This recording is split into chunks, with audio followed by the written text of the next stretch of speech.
수요 사경에 오신 여러분들을 주의 이름으로 환영하고 축복합니다. 우리의 신앙을 사도신경으로 고백하겠습니다. 나는 전능하신 아버지 하나님 천지의 창조주를 믿습니다. 나는 그의 유일하신 아들 우리 주 예수 그리스도를 믿습니다.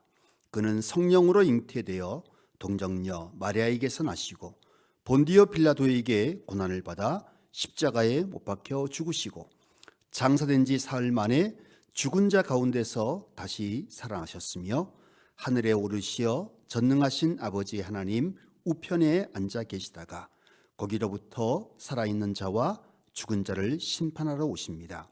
나는 성령을 믿으며 거룩한 공교회와 성도의 교제와 죄를 용서받는 것과 몸의 부활과 영생을 믿습니다. 아멘. 오늘 우리에게 주신 하나님의 말씀은 마태복음 19장 7절에서 12절까지 있는 말씀입니다. 마태복음 19장 7절에서 12절까지 있는 말씀을 제가 봉독합니다.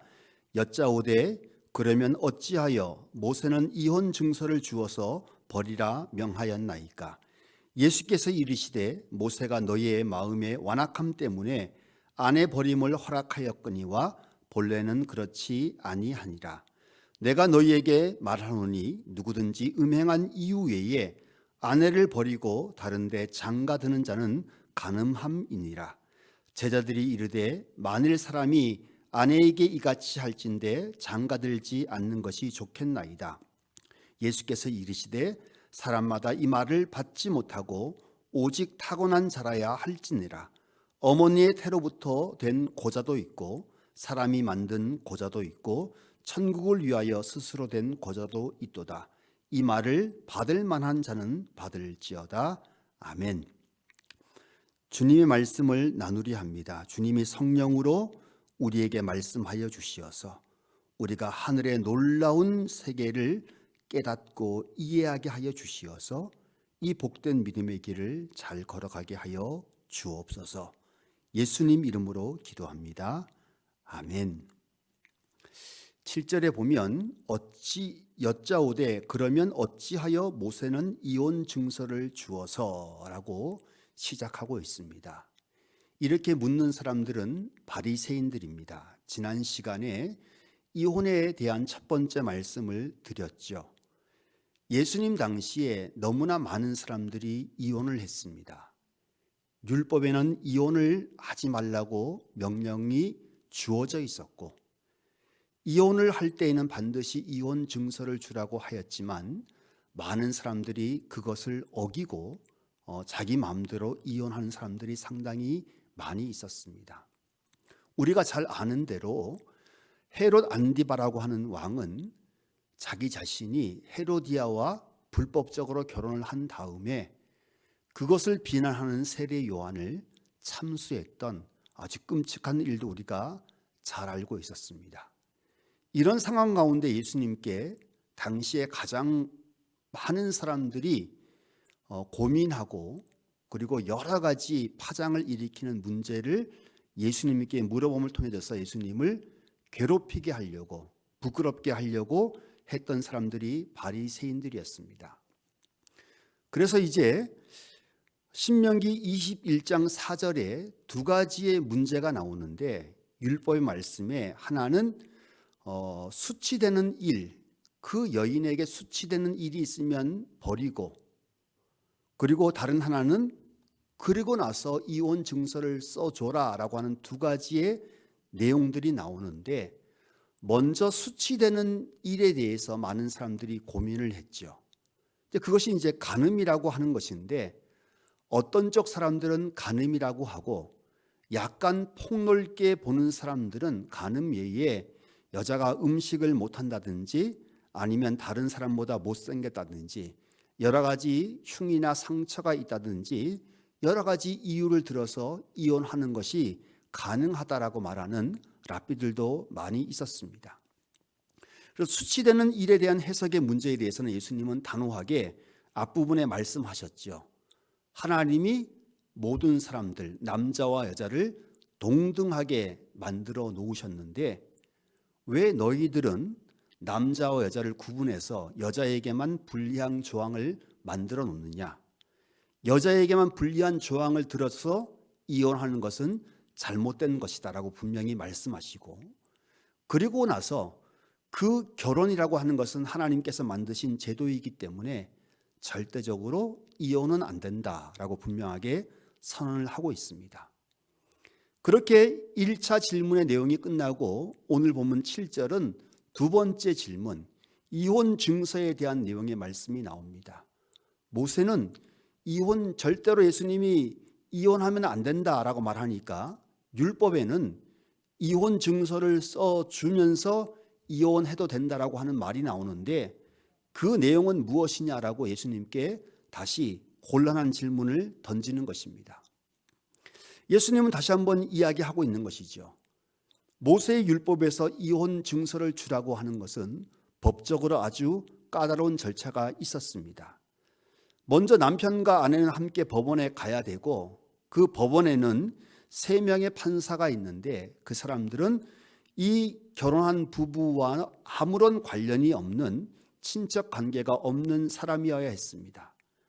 그리고 이들을 위해서 반드시 그 모든 것을 이혼 증서를 기록에 남겨야 되는 것인데 그 종이라고 하는 것은 정확해야 되고 남편의 이름과 기록한 날짜 그리고 이 증서가 기록된 장소까지 정확하게 다 기록한 다음에 이 이혼 증서를 낮에 모든 사람들이 활동하는 낮에 가서 줘야 되는 것인데 이 증서를 주면서 뭐라고 얘기하냐면 증인들 앞에서 이 증서를 주면서 이 증서가 당신이 내게서부터 풀려나 자유인이 되었고 이제 당신은 당신이 원하는 남자와 다시 결혼할 수 있습니다 라고 선포하면서 이제 이혼이 성립되게 하는 것이 모세의 이혼에 대한 내용이었습니다.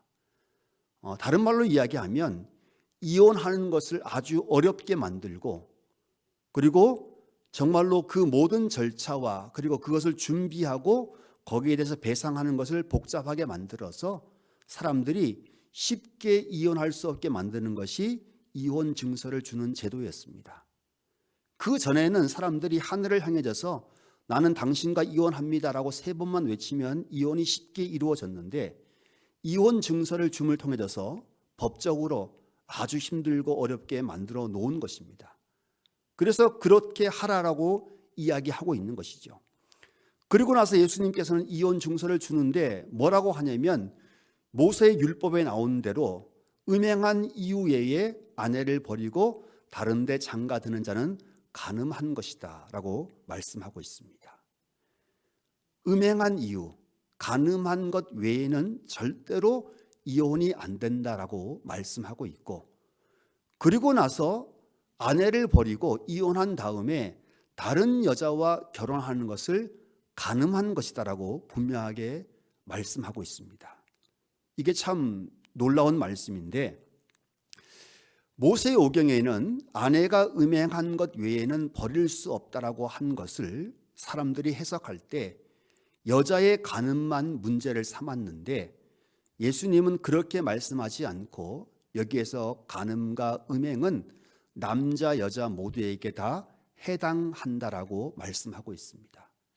그래서 남자가 자기 자신이 그 아내와 이혼하고 다른 여자와 살기 위해서 결혼하는 것은 그것은 간음이다라고 말씀하고 있는 것이죠. 간음이라고 하는 죄는 그 당시에 가장 큰 죄였죠. 가장 무서운 형벌이 따르는 죄였기 때문에 그 얘기를 들었던 제자들이 장가가지 않는 것이 좋겠다라고 10절에 말씀하고 있습니다. 장가를 가지 않고 죄를 짓지 않고 사는 것이 훨씬 더 하나님 보시기에 좋은 것이다 라고 그들이 이야기를 하게 됩니다. 그런데 여기에 문제가 있죠. 유대 계명 613개의 율법 조항 중에서 첫 번째 율법의 계명이 뭐냐면 생육하고 번성하여 땅에 충만하라 라고 하는 계명입니다. 그래서 혼자 사는 것은 이 계명을 또한 어기는 것이기 때문에 혼자 사는 것도 법을 어기는 것이죠. 그래서 반드시 결혼을 해서 이혼하지 않고 가정을 잘 만들고 그렇게 꾸며가는 것이 그것이 율법이 말하는 정신입니다. 그런데 혹 이혼해서 죄를 범할 수 있으니까 결혼하지 않는 것이 좋겠다라고 하는 말에 예수님은 동의를 하지 않지만 어떤 말씀을 하시냐면 11절 12절에 어머니의 태로부터 된 고자, 그리고 천국을 위하여 스스로 고자된 사람들도 있는데 이런 사람들, 이 말을 받을 만한 사람들은 받아라 라고 말씀하고 있죠. 고자라고 하는 말이 우리가 고자라고 번역을 했지만 히브리어에 보면 남자도 아니고 여자도 아닌 중간적인 사람을 고자라고 말합니다. 그걸 이제 우리 성경에서는 고자라고 번역을 한 것입니다. 남자도 아니고 여자도 아닌 사람. 또 유대 사회에서는 천국을 위하여 스스로 고자된 사람들이 있었는데 이 사람들은 남자도 아니고 여자도 아닌 중성적인 마음, 중간적인 마음을 품고 욕정에 치우치지 않고 오직 하나님의 말씀을 연구하고 그 율법을 따라서 살려고 스스로 고자된 사람들이 있었습니다. 그 사람들이 중성적인 사람들이죠. 남자도 아니고 여자도 아닌 사람들이었습니다. 그렇게 살아갈 수 있는 사람들은 제1계명 생육하고 번성하고 땅에 충만하여라 라고 하는 계명에서 벗어나서 혼자 살 수도 있다라고 말씀하고 있는 것입니다. 예수님이 결혼을 하지 않았던 것은 여인이 없어서 그런 게 아니라 이 하나님의 나라 천국을 위해져서 스스로 고자가 된 거죠. 남자도 아니고 여자도 아니고 오직 선한 마음을 가지고 하나님의 말씀과 그 뜻에 순종하는 삶을 살기 위해져서 스스로 고자가 된 그 길을 걸으셨고 나중에 사도 바울도 이 길을 걸어갔습니다.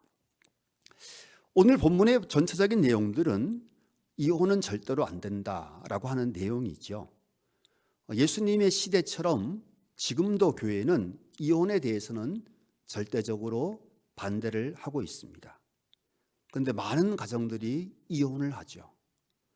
우리 개신교에서는 모든 이혼을 반대하는 것은 아닙니다. 가정폭력이나 간음이나 아니면 마약이나 이런 피치 못할 사정이 있으면 이혼을 허용하긴 하지만 그것에 대해서 절대적으로 찬성하거나 옹호하는 것은 아닙니다. 그리고 다른 여자를 만나서 가정을 이루려고 하는 결혼에 대해서는 철저하게 우리 개신교는 지금도 반대를 하고 있습니다. 오늘날 문제가 하나 더 있는데 그것은 결혼하지 않는 사람들이 너무나 많다는 것입니다. 도시 생활은 혼자 사는 것이 가능한 사회이고 또 한 명씩 나와서 자라다 보니까 둘이서 사는 것이 힘들고 어색한 사람들도 상당히 많이 있고 고학력 사회가 되면서 40 이전에 자기가 독립해서 결혼을 할 수 있는 사람들이 그렇게 많지가 않습니다. 그래서 많은 사람들이 결혼을 하지 않죠. 그렇지만 기독교인들은 하나님이 결혼을 하라고 정해놓은 규칙을 따르지 않는 것이 죄이기 때문에 반드시 결혼을 해야 되는 것입니다. 결혼을 하려고 마음을 먹어야 하는 것이죠. 점점 결혼이 힘들고 어려운 시대를 살아가지만 진성의 모든 성도들의 가정에 결혼이 이루어지고 그 결혼을 통해서 하늘의 축복이 넘쳐나는 복된 가정들 다 되시기를 간절히 축원합니다. 기도하겠습니다. 하나님 아버지, 진성의 모든 성도들의 가정에 복의 복을 더하여 주시어서 부부간의 사랑이 더욱더 차고 흘러넘치는 가정들 다 되게 하여 주시어서 주님 오시는 그날까지 아름다운 가정, 축복의 가정 속에서 살아가는 복된 가정들 다 되게 하여 주옵시고 또한 결혼의 문을 넓게 열어주시어서 진성에 속한 모든 성도들의 가정에 결혼의 축복이 흘러넘치게 하여 주옵소서. 예수님 이름으로 기도합니다. 아멘. 하늘에 계신 우리 아버지, 아버지의 이름을 거룩하게 하시며 아버지의 나라가 오게 하시며 아버지의 뜻이 하늘에서와 같이 땅에서도 이루어지게 하소서. 오늘 우리에게 일용할 양식을 주시고 우리가 우리에게 잘못한 사람을 용서하여 준 것 같이 우리 죄를 용서하여 주시고 우리를 시험에 빠지지 않게 하시고 악에서 구하소서. 나라와 권능과 영광이 영원히 아버지의 것입니다. 아멘.